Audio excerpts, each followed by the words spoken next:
Bueno, les proponemos hablar ahora de economía y de cómo estos cambios, estas subas, pero también medidas que está aplicando el gobierno para contener precios, van a estar impactando en el bolsillo de los uruguayos.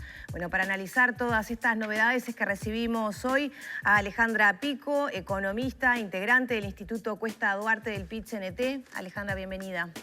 ¿Cómo estás? Bueno, muchas gracias. ¿Cómo están? Bueno, arrancamos por las subas. Hoy tenemos una nueva suba del combustible, anoche, a partir de la medianoche. El lunes aumenta el boleto. Se ha visto, bueno, el incremento de la inflación y de los productos de consumo. ¿Cómo está impactando esto en el bolsillo, en el salario de los uruguayos?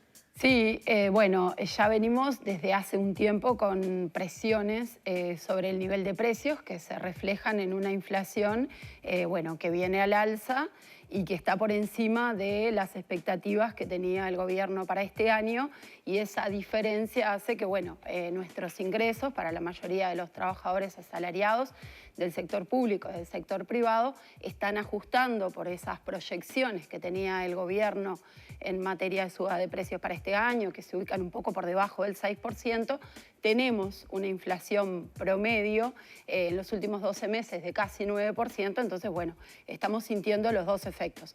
Un crecimiento de los precios que es cada vez más acelerado en bienes que son bastante sensibles para el consumo de los uruguayos, e ingresos que ajustan por debajo de esos niveles, y bueno, eso es lo que sentimos en el bolsillo, un menor poder de compra. ¿Estas medidas que está adoptando el gobierno pueden paliar de alguna manera esa situación?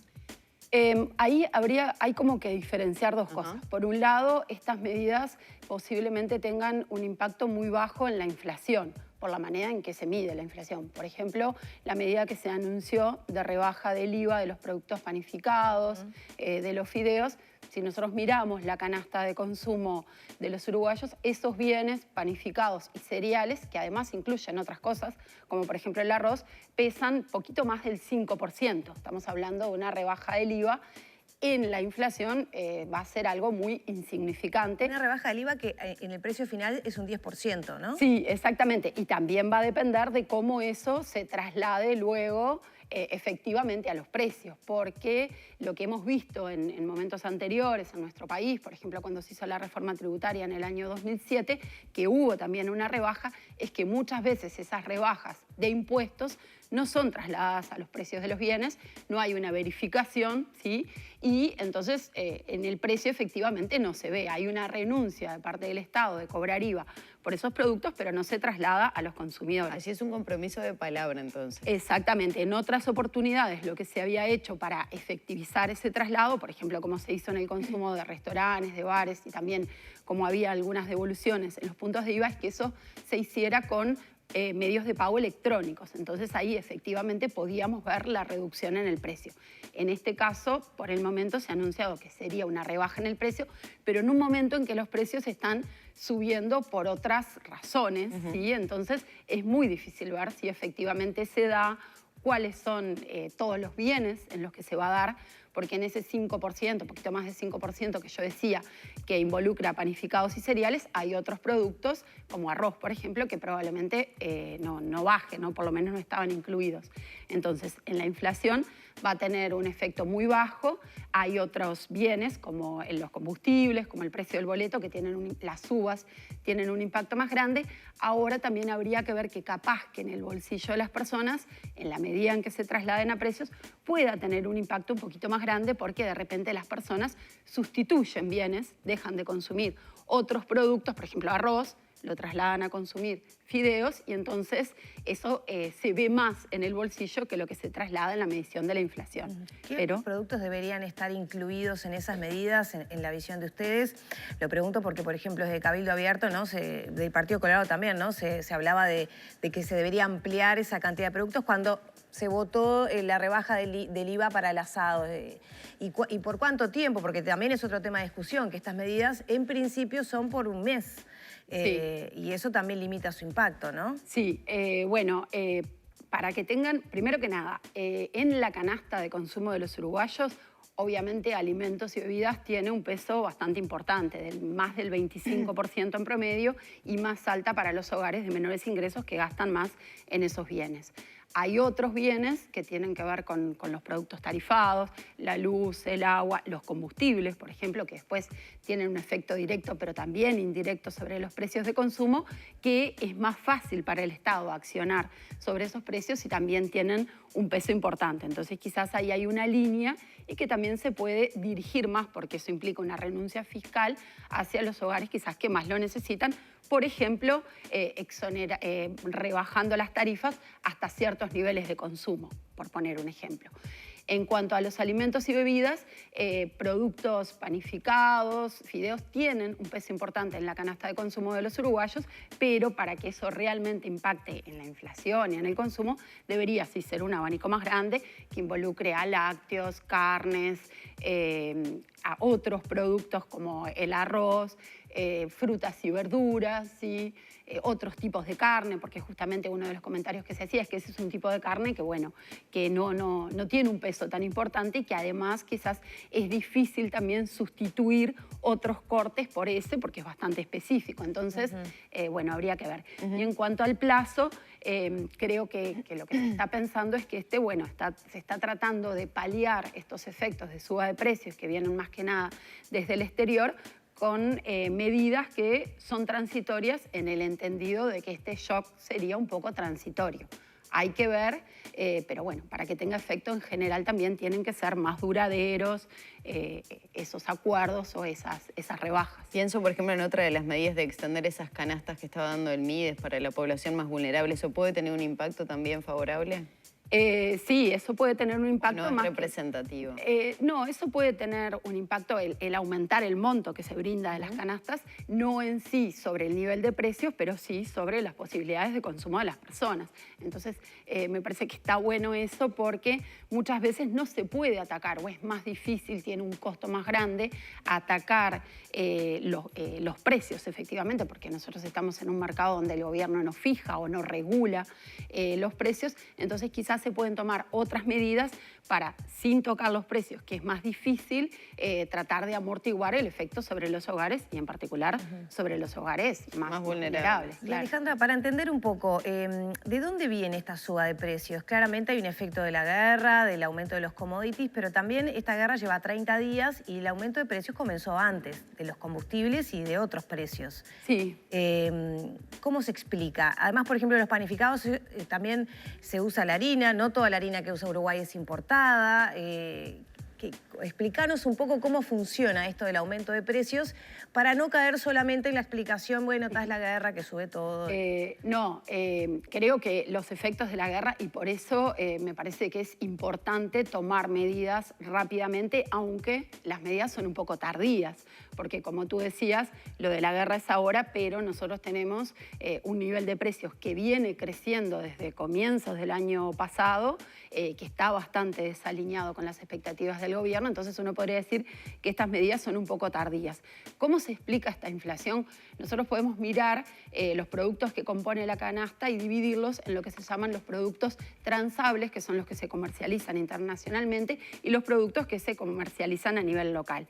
Lo que estamos viendo es que cuando separamos la canasta en esos dos tipos de bienes, la inflación está proviniendo mayormente o está bastante por encima entre los productos transables que se comercializan internacionalmente que entre los no transables que se comercializan a nivel local. Eso significa que las presiones están viniendo básicamente de afuera, porque los precios de los transables, bueno, son los mercados internacionales básicamente los que determinan esos precios y no se explican solamente por la guerra. La salida de la crisis mundial que se dio a nivel económico producto de la pandemia llevó a una fuerte demanda de una cantidad de productos, de los cuales Uruguay exporta la mayoría, alimentos, y bueno, y esos mercados internacionales comenzaron a presionar al alza esos precios. Hay una gran demanda por esos commodities que se dice materias primas, y bueno, en Uruguay se siguen esos precios. Hubo otros factores, lo mismo pasó con el precio del petróleo, y también otros factores relativos a los costos, por ejemplo, de transporte internacional, que también hicieron que los precios subieran. Entonces, en concreto, nosotros recibimos presiones de afuera sobre los precios, hoy están un poco amortiguadas porque el tipo de cambio no está subiendo o al revés, está bajando un poco, pero bueno, el único punto a favor de toda esta coyuntura se podría decir que es el dólar, entonces. Para algunos, para otros no, porque los importadores se están quejando.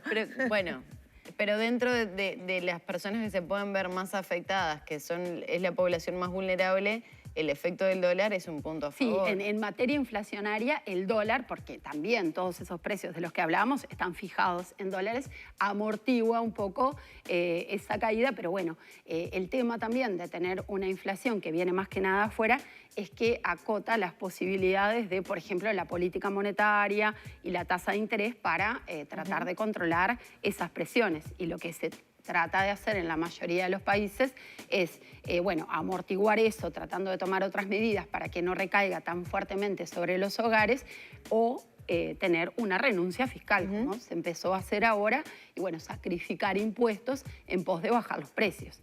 Ese sacrificio, lo que hay que ver es que se tiene que trasladar efectivamente a los consumidores, porque en definitiva esas renuncias de punto de IVA lo estamos pagando todos. ¿Sí? Ahora, Alejandra, se dieron a conocer datos en los últimos días respecto a la pobreza en nuestro país. Se venía de una mejora, una recuperación en 2021 respecto a 2020 de un punto donde bajó esa pobreza. Sin embargo, uno repasa la incidencia por franjas etarias y está casi en un 18% para los más jóvenes.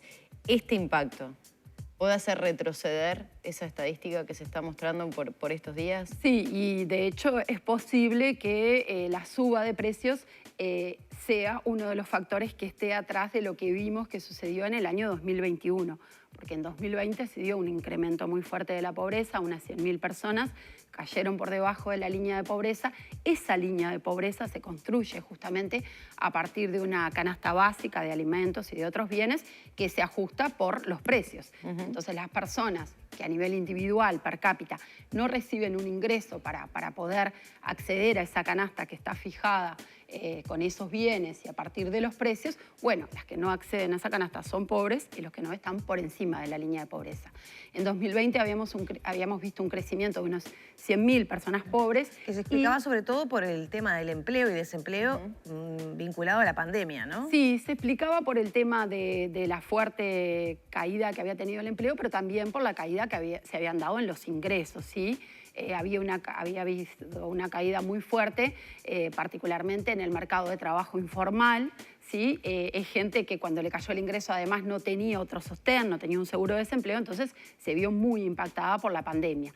En 2021, un poco de la mano del crecimiento del empleo, porque los ingresos siguieron cayendo, algunas personas habían logrado salir de la pobreza. Sin embargo, y lo que se había visto es que nosotros en 2021 por primera vez tenemos datos semestrales. Entonces se había adelantado que en el primer semestre unas 50.000 personas habían salido de la pobreza. Pero, justamente... ¿Esto puede llegar a que otra vez vuelvan a caer? Bueno, lo que pasó es que cuando vimos los datos de todo el año 2021, en el segundo semestre más personas habían caído por debajo de la línea de pobreza, entonces en el neto, que es el que podemos comparar con el año 2020, con esos 100.000, simplemente habían salido de la pobreza unas 34.000 personas, ¿sí? O sea, es mucho, ¿sí? Para esas personas particularmente, pero lo que nos muestra es que esas 50.000 estaban como sobreestimadas o eran personas que estaban en altas condiciones de vulnerabilidad y en el segundo semestre seguramente de cara a estas subas de precios de bienes que son muy sensibles, bueno, volvieron a caer por debajo de la línea de pobreza y el tema de los precios que hace a las posibilidades de consumo de las personas, al bienestar, afecta rápidamente a los hogares más pobres, a las personas que están muy cercanas a esa línea de pobreza y que las coyunturas las pueden llevar a mejorar rápidamente o a empeorar rápidamente. Las mejoras que se están viendo en los niveles de empleo que están mejorando, pero cada vez más suavemente, ¿podrían influir positivamente en la reducción de la pobreza o en estos índices que venimos hablando o no? Lo pregunto porque tú mencionabas justamente que muchas de estas personas trabajan en el ámbito informal, ¿no? Sí, nosotros en el ingreso de los hogares hay dos efectos. Un efecto que tiene que ver con el empleo, cuando mejoran las situaciones de empleo, obviamente los ingresos de los hogares aumentan, pero también tiene que ver con los ingresos que perciben esas personas que están ocupadas, ¿sí?